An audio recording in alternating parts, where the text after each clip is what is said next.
What is God up to? Have I sinned in some way where he's punishing me? Am I not doing something right? And therefore I'm not seeing the production of what I did before? Why is what seemed to work, only a month ago isn't working now? And I look around and nothing's making sense. So I want to kind of look at that as we go into winter today. And I think winter is a great place to start. You might think, I don't know, but let's start with something more upbeat. But our lives make or break on winter. A farmer knows that the fruit that is produced in the summer is directly related to what takes place in the winter. And so it is in our life. What happens in the wintertime of our soul and of our life directly impacts the production of the fruit that happens later on in life. And so we need to grasp that. We need to realize that where often we say to ourselves, the question, how do I get out of this? How do I avoid this? Are in fact a mistake to even consider. But rather, how do I gain so much from the wintertime? What is it that's going on that God is teaching me that's going to strengthen and build me for what lies ahead? And so let's look at the winter. And what I want to look at, kind of comparing it with the seasons of life, if you will, in the wintertime of life, is three changes that kind of take place, that happen in life, but also in our lives, in the life as far as the seasons of the crops, but also in our lives. And the first one is a change in our climate. And when I say climate, understand that I'm talking about feelings, the things that kind of affect the outside around us. And so we're here and we did daylight savings time because we're going into winter. And so we do that because the days get shorter. It's a climate change. It's darker longer. It gets colder. The things that we looked out of the trees outside that used to produce are dying, and the leaves are going, and now we look at them and think, what's happening to our tree? But we know it's just going into the dormant winter. It's not dying. But all that happens in this climate change of the winter season. The farmer doesn't get nervous. He knows that tree that produced, it's not producing now and lost its leaves, is going to produce again.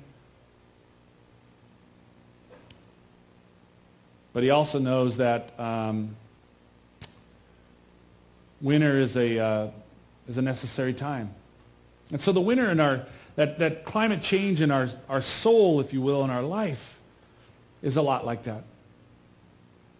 We go through life and maybe it's been good times and things are happening and everybody's getting along, and then it changes and now nothing seems to be working. There's no production.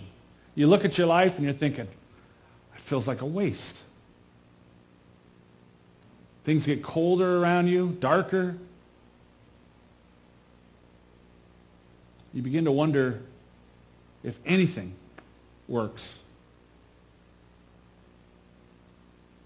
As a result of the coldness, we tend to, in life, cover ourselves up to protect us from the cold. And so we do emotionally. We often, in our feelings, we guard ourselves from the feelings. We try to play it off. We try to back off from people. We don't want to express our feelings. These things happen in wintertime.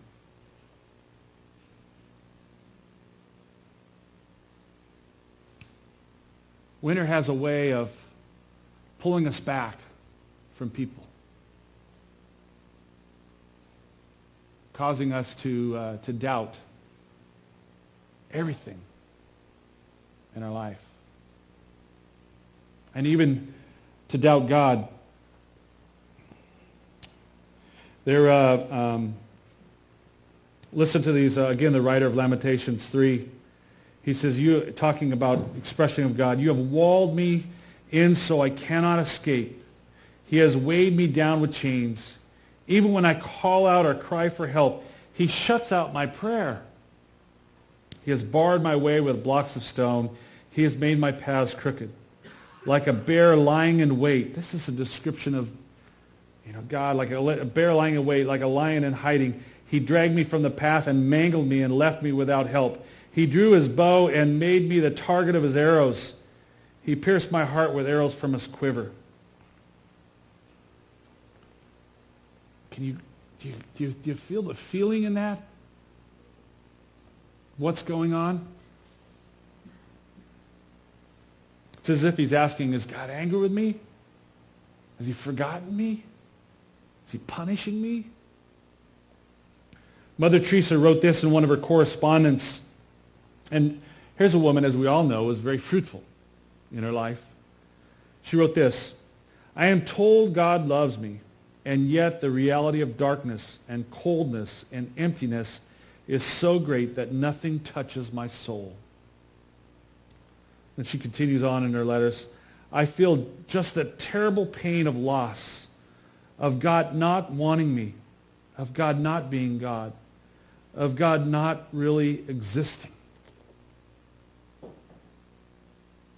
Have you been there? Do you sometimes wonder, does God even care?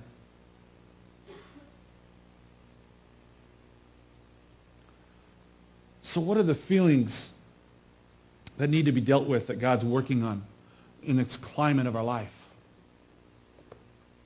Well, one of the things that God does is he exposes the true feelings. Because honestly, the other day I was with my daughter, and she was supposed to be here reading for an hour and a half. And so I said, okay, you should come here. And I had a lot to do. And 5 minutes into it, she says, I'm done with the book. I think it's 90 minutes you're supposed to be reading. How can you be done in 5 minutes? Didn't you bring another book? Oh, no, I didn't think of that. Let's get in the car. And, I was short. And we're driving, and she's quiet. And what's wrong? I says, well, I'm really sorry, Dad. And I'm thinking, am I really upset about the book? Or was there something? I was hurried or rushed, and there was the stress of other things going on. That's what God does in winter when it talks about our feelings is we can express anger to people. We can express frustration.